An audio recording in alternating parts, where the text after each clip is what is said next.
Welcome to our channel. For today's video or tutorial, tuturuan ko kayo kung paano kayo makapag-set ng appointment kung nautusan lang po kayo na kumuha ng birth certificate. In other terms, kayo po ay magiging representative para sa mga bata, minor, students, or others pa. Now, punta lang tayo sa ating Google Chrome.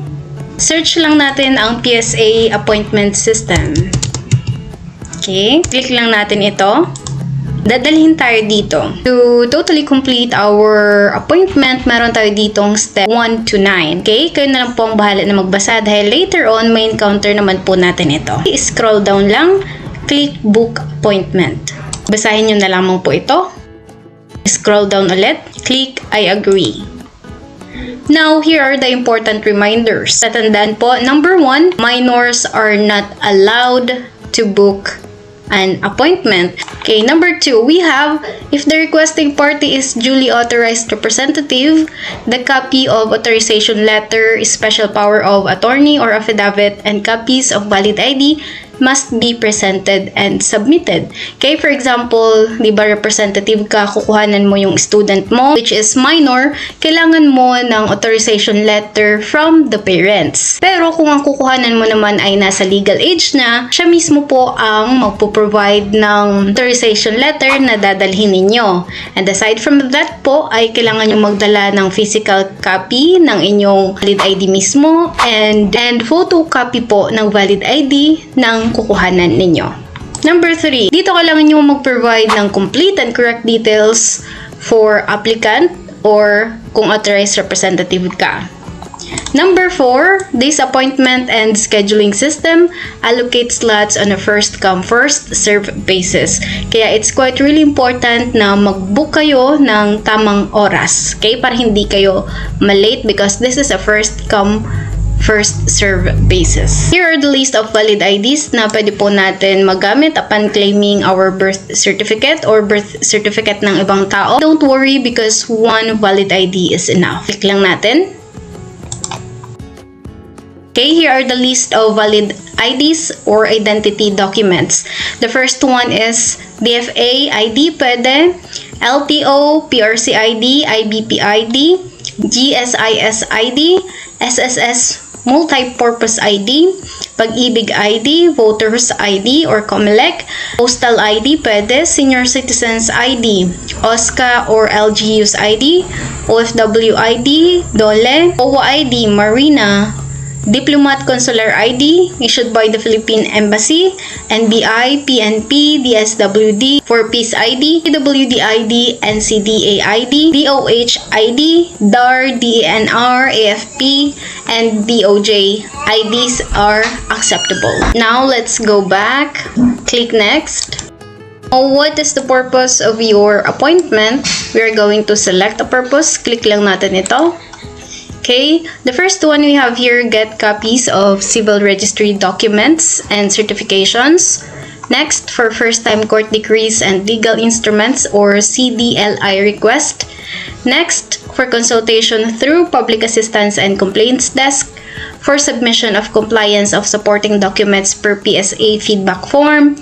For delayed registration, mobile application service, birth registration assistance project, and others specify. Since ang kukunin po natin is birth certificate, dito po tayo sa get copies of civil registry documents and certifications. Okay, next lang natin ito. Now, choose a region. Click lang natin. Region 5 sa akin. Choose an outlet kung saan nyo po kukunin ang inyong birth certificate. Alright, scroll down. Now we have here the services, fees, and processing time. Now, for the copy of issuance of birth, marriage, and death certificate na available na po sa civil registry system, ang fees po nito is 155 pesos per copy and 1 hour upon receipt of request. Okay, after an hour, pwede nyo na siyang makuha. Next, same certificate po. However, ito ay hindi pa ready or available sa civil registry system database. Okay, for the copy, 155 pesos. And ang hihintayin nyo is 7 working days. Okay, for the authentication naman, kung magpapa-authenticate po kayo, same certificates, 155 pesos per copy and 1 hour din po ang hihintayin ninyo para ma-release po ito. Next, for the CENOMAR or Certificate of No Marriage, okay, this is 210 pesos per copy. Kinaumagahan nyo na po siya makukuha since this is 1 working day or 8 working hours upon receipt of the request. For the CENODEF naman po is 210 pesos per copy. Kinaumagahan nyo din po siya makukuha. Next is the viewable online. Kayo na lang pong bahala na magbasa since nakafocus po tayo sa birth certificate. Gawa na lang po ako ng another tutorial for this. Okay, next. Scroll down natin. Let's click next. Here, please provide your contact information. For the appointment, we will send you a copy of your appointment confirmation via email. So you have to make sure that your email is active since magpapadala po si PSA ng notice if what is the status of your appointment. Next, if you are making this appointment for someone else, please indicate their contact details and take note that all the reminders and requirements will apply to them. Ito po ang mag-fill out nitong form at sa next page po natin, if you fill out ang information or details ng kukuhanan po natin. Now, ilagay nyo lang dito ang inyong first name, middle name, last name, email, and mobile number. At pagkatapos nyo po nyan, click I agree and click next. And now, makaka-receive po kayo ng OTP verification sa inyong contact number. Ilagay nyo lang po siya dito. Click verify. Now, please enter the certificates you are requesting for. First one is we have the certificate type. Since birth certificate po ang kukunin natin, ito po ang i-click natin. Next, relationship. Okay, ito na yung mahalaga since we are representative, spouse, father, mother, son, daughter, grandparent, grandchild, and authorized representative. Ang kukuhanan ko is birth certificate ng student ko which is grade 5 and minor.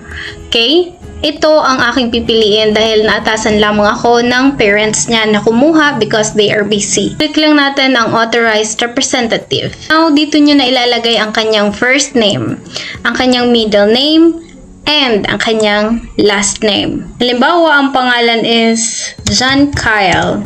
Halimbawa po, ang kanyang pangalan is John Kyle Asaytono, grade. Yun po ang ilalagay natin. Kung gusto nyo pa mag-add ng another certificate, pwede po yun. Click nyo lamang po ito. Okay, this is the certificate number 2. Since you are allowed to get 2 certificates, para doon sa mga owner ng documents na hindi related sa inyo. Now, since we are done, click na po natin ang next. Ito po lahat na naka-highlight na blue. It means ito po yung mga available slots na pwede nyong i-book. Ito naman po na mga white is hindi po siya pwede. Date na kukuha na natin is 8. Let's see. Okay. Dito, kung makita ninyo, Monday, June 8, 2026, mayroon tayong time dito, available slots, and in percentage. For example, ang piliin natin is 9 a.m. Okay, then click next. Please review the details of your appointment. Keep in mind that this appointment is non-transferable. So, sa appointment details, makita nyo ang inyong first name, ang inyong middle name, last name, outlet address, date, time, and certificate. Makita nyo dito na ang details na nandito ay ang details nyo at dito sa certificate is yung details ng student ninyo or ng kukuhanan ninyo.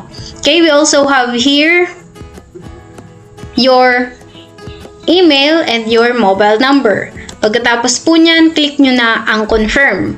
Once na-click nyo po ang confirm, click nyo lang po ulit dito ang download birth certificate. And now, punta lang kayo sa inyong email dahil mayroon pong isesend na attachment sa inyo si PSA. Example, let's go to our email. Dito nyo makikita ang attachment. Click nyo lamang po ito. Okay.